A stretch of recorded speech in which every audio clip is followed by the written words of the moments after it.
fan favourite droid addition to the Book of Boba Fett was Peli Motto's BD unit. Many fans at the time thought it might be a recoloured BD-1 from Jedi Fallen Order, but in 2022 at Star Wars Celebration, he was identified as a new unit called BD-72. This fact was not well documented at the time, but a few months later, Hot Toys announced a 1/6 scale Book of Boba Fett droid triple, coming between July and December of 2023, a pit droid, R5D4, and BD-72. They used his name. Now for those keen-eyed viewers, this little fan favourite BD unit did not just appear in the Book of Boba Fett, but also in last week's episode of The Mandalorian Season 3, Chapter 18. He appears a couple of times in Peli's hangar when she's dealing with the Rodian customer. As a lot of you know, droids have always been a huge part of my love for the galaxy far, far away, and this guy is simply adorable. Now speaking of Peli Motto, I absolutely love her inclusion in these shows. I know some fans strongly dislike her, but for me, Amy Sedaris is perfect in the role, and in case you don't know, she improvises a lot of her lines, even the scene in the Book of Boba Fett where she loses her tooth. She went around the set asking if anyone had a Tic Tac, and that's how that came about. She is so hilarious. How can you not love a space aunt like her? And by extension, we love her droids. R5, of course, is a classic Star Wars droid who featured in A New Hope, also in Attack of the Clones, and now in The Mandalorian plays a pivotal role in Din's journey going forward. The pit droids are a great callback to the Phantom Menace, and I appreciate they gave us a second BD unit to become another fan favourite.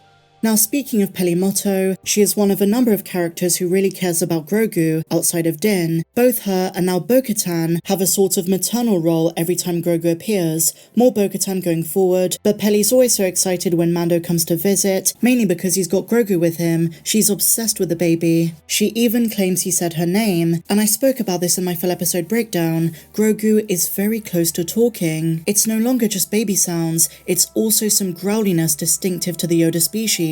It's trying to get out, and I think by the end of the season, as Dave Filoni teased, we will have heard him say his first word. Now here's a fun fact you may not have known about Grogu's voice. To create it, it's not just baby noises, but also sounds mixed in from animals. Sound editor on the show David Accord said they used both bat-eared foxes and kinkajous, adding, quote, "We recorded the sounds of two animals, mixed them up, gave them some treatment, and that's how Grogu sounds." A bit of improvisation and mixing were used to make him sound more human-like, more like a baby, but going forward, we can expect him to really properly speak. What's he gonna sound like? What's he gonna say? I'll leave that for you guys to answer in the comments down below. Now we spoke about BD-72. Ironically, he would have been the perfect droid for Din to take to Mandalore, but instead, she gave him old R5. And on the subject of BD units, BD-1 returns next month. I also purchased the book Battle Scars, the tie-in novel between Fallen Order and Survivor. I've seen a few mixed reviews, but I'm gonna judge it for myself. I'm excited about certain things I've heard about it, for example the inclusion of the fifth brother, more character development for Merrin, and the way it's gonna tie into the second game. If you've read the book, share your thoughts in the comments down below,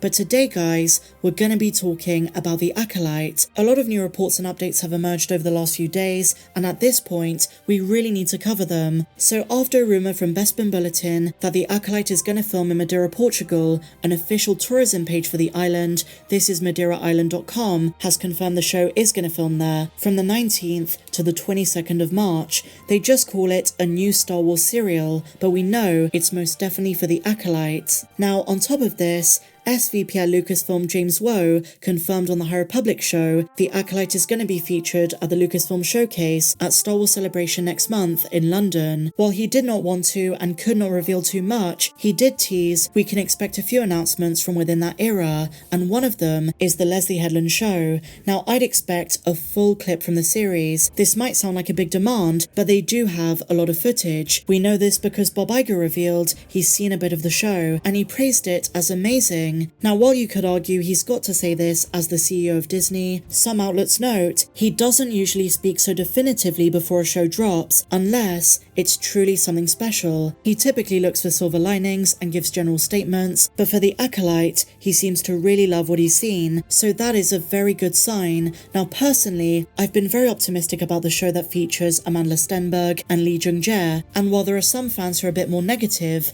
I think a lot of the Star Wars fandom is very excited. for the opportunities the show holds. These are the final days of the High Republic, and I'm convinced they're going to include some familiar characters who are around at this time, notably Darth Plagueis and even Master Yoda. Leslye Headland said in preparation for the show, she focused on the Phantom Menace and was inspired heavily by that prequel. In many ways, that is what the series has to lead to in terms of political context, the Republic, and where the Jedi end up. By the time of Episode 1, 200 years after the High Republic, we're no longer in the golden days of the Jedi Order. So Leslye Headland has to show us what happened. Now we also have some supposed leaks for the show, which do line up with the original ones Ahsoka told us last year. Bear in mind, they did prove their reliability because they had the Yaddle scoop of her dying in Tales of the Jedi, months before that show was released. These leaks come from Daniel RPK, who's been a little bit hit and miss, but let's see what he said. So the first rumour is as follows. The plot for The Acolyte will follow Amanda Stenberg's Sith assassin vowing to learn martial arts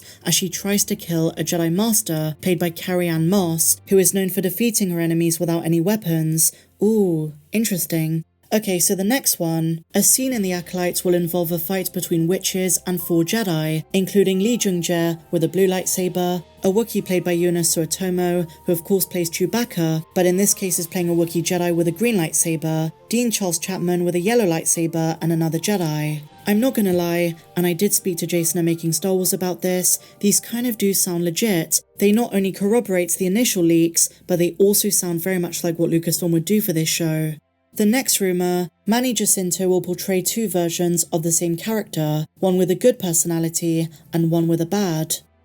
He then says Leia and Lauren Brady will portray the young versions of Amanda Stenberg's Sith twins, the dual role in The Acolyte. And finally, Amanda Stenberg is going to portray both twins in the show. Both characters are Force sensitive, both are Sith, but one is later going to defect and join the Jedi. One of the twins also lives on a ship called the Fallon and has a droid named Pip. So just as some of the earlier rumours predicted, Lucasfilm are trying to expand known Jedi within this era. I'm sure they're going to draw upon characters from the High Republic novels and comics, but for the most part, these Jedi are brand new, and in classic Star Wars fashion, they're going to work backwards. What I mean by this is that The Acolyte takes place at the end of the era, so if we do get some more live-action High Republic content afterwards, it's going to take place before, show us how they ended up in this place. In other Star Wars news, Jeff Snyder on the Hot Mic podcast confirmed once again Damon Lindelof's film is the one that's going to be announced at Star Wars Celebration, coming December 19th, 2025. Lindelof penned the hit drama Lost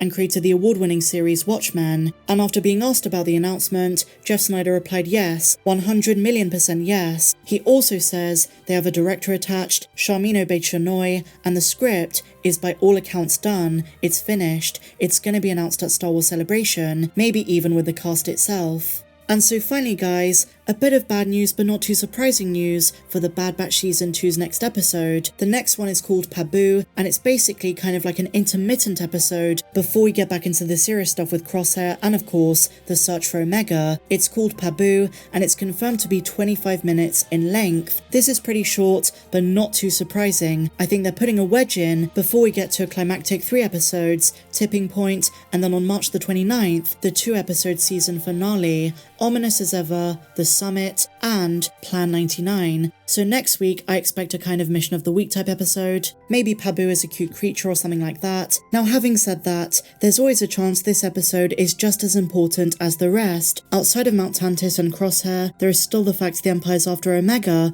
but also, are they gonna sever ties with Sid? That part of the story is very important. Now, the name Pabu, some fans have said this could be a creature, but the word also means a paternal aunt. Who could this be referring to? So many unknowns. It's gonna be a very thrilling ride. Patience, everything is put in for a reason. Super exciting stuff guys. Share your thoughts on everything we spoke about in the comments down below. If you enjoyed this video, please be sure to give me a big fat thumbs up, subscribe if you're new, and if you haven't done so already, why not check out our Patreon page. You get your name at the end of my videos, you also get access to regular exclusive mega streams, tons of content not found here on YouTube, our Discord server, and so much more. But until the next one guys, may the Force be with you always.